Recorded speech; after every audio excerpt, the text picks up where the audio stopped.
جو پرائیویٹ کشتیاں ہیں، اب یہ بھی ہمارے میں سے لوگ ہیں نا کہ جنہوں نے کہا کہ اوہو یہ تو ایک کاروبار کا ایک اچھا موقع ہے، چلو سیلاب زدگان جو ہے ان کو لوٹتے ہیں اور یہ جو پرائیویٹ بوٹس کے ذریعے جو ہے ان کو ریسکیو کرنے کے لیے لاکھوں روپیہ ہزاروں روپیہ جو ہے وہ مانگا گیا۔ اس کا اوپر جو ہے انہوں نے یہ حکم دے دیا ہے تمام جتنی بھی بوٹس ہیں نجی بوٹس وہ جو اس کی ادائیگی ہے وہ پنجاب گورنمنٹ خود کرے گی، اور کمشنر اور ڈی سی جو ہے ان کو یہ ذمہ داری دی گئی ہے کہ ان بورڈز کو ریگولیٹ کیا جائے، کسی بھی سیلاب متاثر کو اس کی ادائیگی جو ہے وہ نہیں کرنے دی جائے گی، اور جو لوٹ رہے ہیں ان کو ان کے خلاف سخت کارروائی ہوگی، اور اس کو جو ہے نجی کشتیاں جو ہیں وہ سرکاری نگرانی میں چلائی جائیں گی۔ اس کے ساتھ ساتھ ایک بڑا فیصلہ، جیسے میں نے آپ کو کئی دفعہ کہا ہے کہ چیف منسٹر صاحبہ کی ڈکشنری میں نیگلیجنس اور بزنس ایز روٹین کا کوئی لفظ شامل نہیں ہے۔ حالات ایکسٹرا آرڈنری ہیں تو پھر پرفارمنس بھی ایکسٹرا آرڈنری ہونی چاہیے، اور ایویکویشن جو ہے وہ جب ایمرجنسی کے طور پہ کرنی پڑی تو پھر کشتی بھی الٹی اور اس کے اندر بھی انفارچونیٹ ڈیتھس ہوئیں۔ سو چیف منسٹر صاحبہ نے جو ہے وہ اسسٹنٹ کمشنر جلال پور پیر والا جو ہے ذوالفقار علی خان ان کو ان کے عہدے سے ہٹا دیا ہے،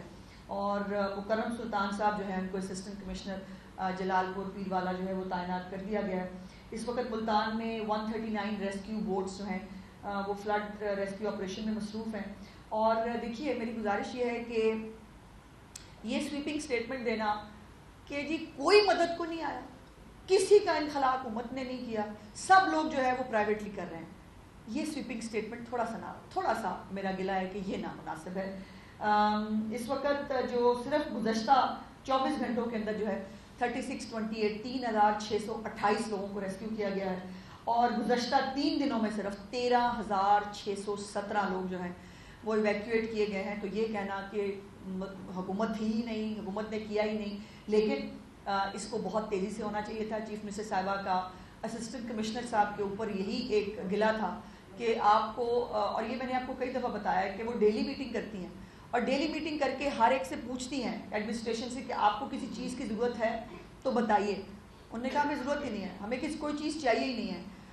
اسی لیے جو ہے وہ چیف منسٹر صاحبہ کو خود فیلڈ میں جانا پڑتا ہے، اور خود فیلڈ میں جب جا کر وہ چیزوں کو جو ہے وہ کرتی ہیں تو وہ جو سرکاری رپورٹیں ہوتی ہیں ان سے کئی دفعہ جو ہے وہ معاملات ڈفرینٹ ہوتے ہیں۔ تو میں یہ بات بڑی ذمہ داری سے آپ کو کہہ رہی ہوں کہ چیف منسٹر صاحبہ کی جو سزا اور جزا ہے اس کا سسٹم بالکل موجود ہے، جو کام کرتا ہے اس کو بہت جزا ملتی ہے، اور جو کام نہیں کرتا اس کے لیے بھی سزا کا ایک جو ہے وہ کرائٹیریا موجود ہے، اس کو بھی اسپیئر نہیں کیا جاتا۔